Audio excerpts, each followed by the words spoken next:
प्रेक्षकांनो, छोट्या वयोची मोठी स्वप्न या मालिकेच्या आजच्या भागात तुम्ही बघताय की इरा या विशालला फूल देत म्हणते की विशाल, मला माहिती आहे तुझ्या मनात सुद्धा माझ्याबद्दल तितकंच प्रेम आहे, तू सांगून टाक. पण आता विशाल मात्र इथे चुपचाप बसलेला आहे, तो इराशी काही बोलत नाहीये.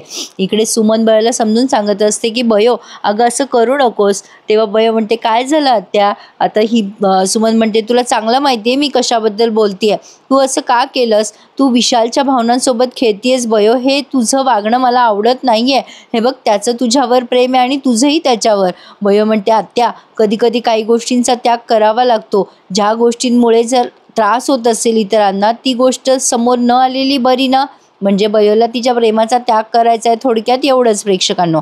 तर आता ही सुमन म्हणते बयो, पण मला असं वाटतं की तू विशालवर अन्याय करतीये, त्याच्या मनात इरा नाहीये, त्याच्या मनात तू आहेस. पण बयो मात्र सुमनकडे दुर्लक्ष करतीये. आता तेवढ्यात बयोला आलाय फोन राजाराम काकांचा. ते राजाराम काका म्हणतात अगं बयो, अगं हॉस्पिटलला इमर्जन्सी आली आणि कोणीच नाहीये हॉस्पिटलमध्ये डॉक्टर, विशाल सरांना मी फोन करतोय ते फोन उचलतच नाहीयेत. आता बयो म्हणते काय झालं राजाराम काका. आता हे राजाराम काका सांगतात की अगं सुसाईड अटेम्प्ट केलं एका मुलीने, ते तर तिला ॲडमिट करून घेत आहेत, तुम्ही लवकर याल का दवाखान्यात प्लीज. अगं इथे कोणीच अवेलेबल नाही आहे. मग आता बयो म्हणते बरं बरं, आम्ही पोहोचतो दवाखान्यामध्ये, तुम्ही काळजी करू नका. आता बयोची एकदम धांदल उडते आणि बयो विशालला आवाज देण्यासाठी म्हणून इराच्या खोलीत जाते. एका क्षणाला मला असं वाटलं प्रेक्षकांनो की बरं झालं, जे होतं ते चांगल्यासाठी होतं. आता या बयोला त्या दोघांमध्ये डिस्टर्ब करायला तर मिळालं. म्हणजे आता बघा पुढे काय घडलं. आता ही इरा म्हणत असते विशाल, मला माहिती आहे तुझ्या मनात माझ्यासाठी त्याच भावना आहेत, मी खूप वाट बघतीये, तू बोल बोल, बोलून टाक पटकन. विशाल म्हणतो इरा तू आधी उठून उभी राहा बरं, अशी खाली बसू नकोस, आणि हे बघ मला तुला काहीतरी सांगायचं आहे. आता इरा म्हणते हो सांग, सांगून टाक तुझ्या भावना. पण आता इरा एवढी डेस्पिरेट दाखवली आहे त्यांनी की काय सांगू, ती लगेच गळ्यात पडते त्या विशालच्या. विशालला ते आवडत नसतं आणि आता तेवढ्यात तिथे बयो पोहोचते. आता बयो आल्यामुळे इराला प्रचंड राग आलाय बयोचा. इरा म्हणते बयो, तुला काही अक्कल आहे का, मॅनर्स आहेत का तुला, अगं नॉक करून यावं खोलीमध्ये. खरं तर प्रेक्षकांनो इरा असं बोलतीये जसं काही तिचं आणि विशालचं लग्नच झालंय. असो, तर आता काय बोलणार, मालिकेमध्ये असे बरेच अपवाद असतात. बयो म्हणते विशालला सर तुमचा फोन बघा, खूप मिस कॉल असतील तुम्हाला, अहो हॉस्पिटलमध्ये इमर्जन्सी आली आहे, राजाराम काका केव्हाचे कॉल करतायत तुम्हाला. विशाल फोन बघतो आणि म्हणतो अरे बापरे, खरंच की 8 मिस कॉल आहेत, आपल्याला जायला हवं. आता तो बयो आणि तो दोघे जण निघतात तेव्हा ही ओरडते पुन्हा इरा. तेव्हा विशाल म्हणतो तुला कळतंय का इरा, इमर्जन्सी म्हणजे काय असतं ते, आणि तो निघून जातो. आता इरा अशी स्वतःवरच वैताग करते की काय ही बयो पण मध्येच कडमडली.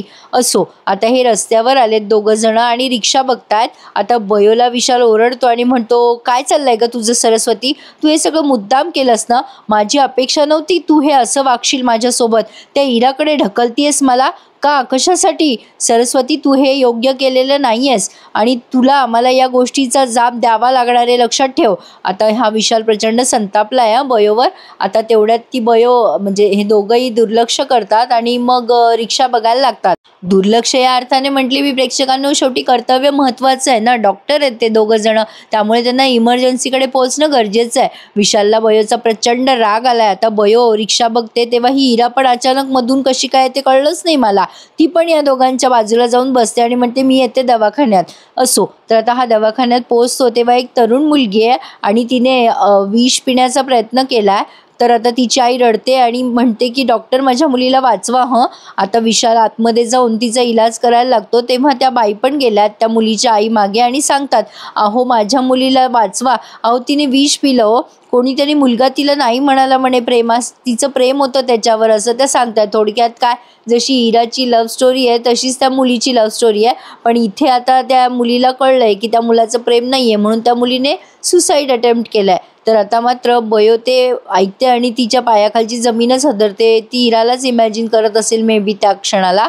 असो, पण आता त्या मुलीची आई बिचारी प्रचंड रडत असते की माझ्या मुलीला गौतमी आणि शुभंकर बाहेर जेवण करून घरी आलेत. गौतमी त्या इराची अशी सजलेली खोली बघते आणि तिथे आय लव्ह यू विशाल वगैरे असं लिहिलेलं असतं ना, ते सगळं बघून तर गौतमीला कळेच ना हा काय प्रकार आहे. खरं तर गौतमीला माहिती आहे प्रेक्षकांनो इराचं प्रेम आहे म्हणून या विशालवर. असो, पण आता ती शुभमकरांना म्हणते की तुला माहित होतं ना शुभू, हे सगळं काय प्रकार आहे हा सगळा, तू म्हणून मला जेवायला नेलंस ना बाहेर. शुभमकर म्हणतात नाही ग गौतमी, मला काहीच माहिती नाहीये. तेवढ्यात सुमन जाते तिथे आणि सांगते की बयो इमर्जन्सी आली म्हणून निघून गेली आहे हॉस्पिटलमध्ये. शुभमकर सर म्हणतात बरं बरं ठीक आहे. तर आता तेवढ्यात इथे इरा आणि विशाल दाखवले दोघं जण. आता विशालने त्या मुलीची प्रकृती स्टेबल केली आहे आणि आता इरा त्याचं कौतुक करत असते. ती म्हणत असते विशाल यू माय हिरो, तू खरंच खूप कमाल केलीस, या मुलीला तू स्टेबल केलंस. विशाल आता तिला काहीच बोलत नाही. खरं तर विशालला इरा अजिबात आवडत नाही, पण इरा त्याला एवढी जबरदस्ती चिटकते ना. खरं तर इराची पण चूक नाही आहे, इराला पण काही कळत नाही आहे. इराला तिच्या मैत्रिणीने चढवून दिलं आहे म्हणून आता ही अशी उड्या मारते. असो, तर आता बयो येते तितक्यात ते रिपोर्ट घेऊन. तेव्हा विशाल तिच्यावर खूप चिडचिड करतो आणि म्हणतो ही काय पद्धत आहे, असे कुठे रिपोर्ट बनवता का, आणि असं का लिहिलाय हा रिपोर्ट, मला अजिबात हे पटलेलं नाहीये, अजिबात नीट काम करत नाहीत तुम्ही, असं म्हणून चालला जातो. आता ही राहिलं सायलं इरा कसर काढते आणि म्हणते बयो तुला काही अक्कल आहे का ग, अगं खरं तर तू कंपाऊंडर व्हायच्या पण लायकीची नाही आहेस, विशालला आवडलं नाही ना, असे काय रिपोर्ट लिहितेस ग, तुला नीट काम नाही करता येत का. उगाचच इरा शान मारते. आता बयो बिचारी चुपचाप बसली आहे आणि आता बयो घरी जाते असं त्यांनी दाखवलं. घरी जाताना बयोला सगळं आठवतंय की कशा पद्धतीने विशालसोबत आज तिचं म्हणजे बोलणं झालंय, ती हर्ट झाली आहे, विशाल हर्ट झालाय. ती आता खूप रडत असते एका ठिकाणी बसून. तिला सुधरेना की नेमकं आता काय करावं, हे सगळं कसं हँडल करावं. तेवढ्यात तिला शुभमकरांचा कॉल आलाय. शुभमकर विचारतात बयोला काय झालं ग बयो, कसली केस आली होती हॉस्पिटलमध्ये इमर्जन्सीची.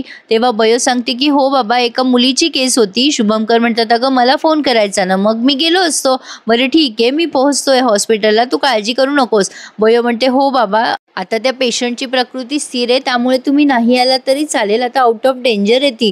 तर आता इरा आणि विशाल सर आहेत तिथे असं ती सांगते शुभमकरांना. मग मी घरी येते बाबा असं म्हणून ती फोन ठेवून देते. शुभमकर तिला म्हणतात की हो बेटा नीट ये. तर आता बयो प्रचंड टेन्शनमध्ये, तिला कळत नाहीये ती जे काही वागते ते योग्य आहे की अयोग्य आहे, याच विचारामध्ये ती एकटीच रस्त्यावरनं चालतीये. तर आता रस्त्यात तिला एक माणूस दिसलाय आणि तो चोर आहे आणि आता तो बयोच्या समोर येतो आणि म्हणतो ए चल तुझा मोबाईल दे. बयो एकतर टेन्शनमध्ये असते आणि त्यातनं हा मुलगा तिच्या हातातला मोबाईल हिसकवतोय म्हटल्यावर बयो आणखीन संतापते. आता तिथे मागे पप्प्या दादा आहे आणि तो त्याच्या चेल्याला ट्रेनिंग देतोय चोरी करायची.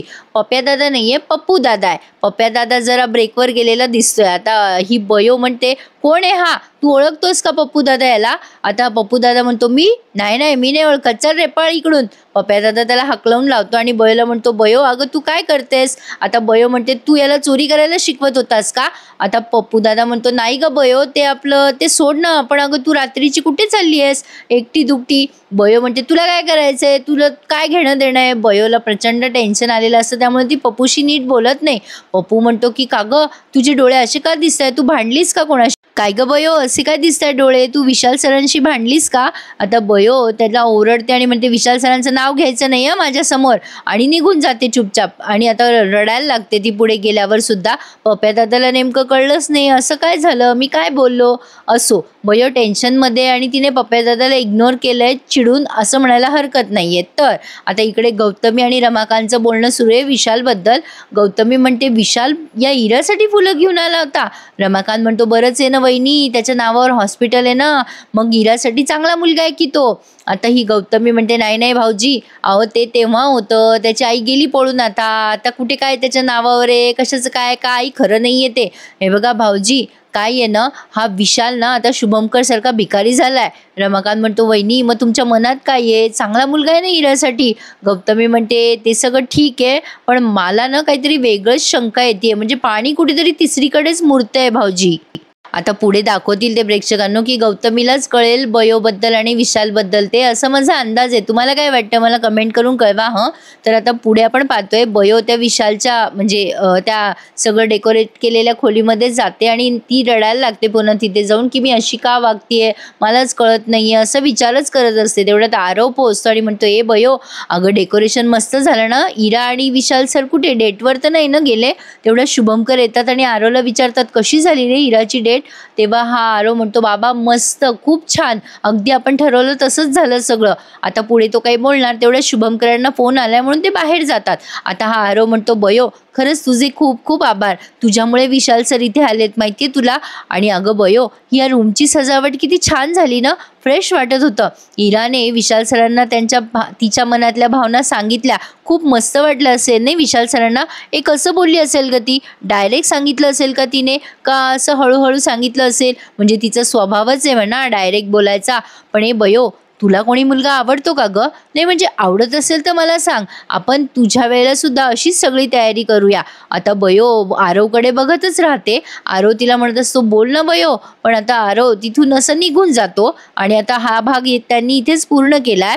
पुढच्या भागामध्ये बयो विशालला सांगत असते की विशाल सर, तुम्ही इराचं प्रेम स्वीकार करा. इरा खुश तर मी खुश. आता हा विशाल म्हणतो असं आहे का, ठीक आहे, मग आता होणाऱ्या त्रासाला सामोरी जा. हे सगळं केल्यामुळे तुला आणि मला किती त्रास होणार आहे याचा काही अंदाज आहे का तुला सरस्वती? पण आता बयो त्याला एवढंच म्हणते, इरा खुश तर मी खुश. मग आता हा विशाल तिला आता रोज डिवचणार आहे. प्रेक्षकांनो, आता काय काय होतं ते बघूयात या लव्ह स्टोरीमध्ये. प्रेक्षकांनो, जरा व्हायरल इन्फेक्शन झालंय त्यामुळे आवाज नीटसा आला नसेल तुम्हाला, त्याबद्दल क्षमा असावी. पण आजचा रिव्ह्यू आवडल्यास प्लीज लाईक नक्की करा आणि चॅनलला सबस्क्राईब करायला विसरू नका. धन्यवाद.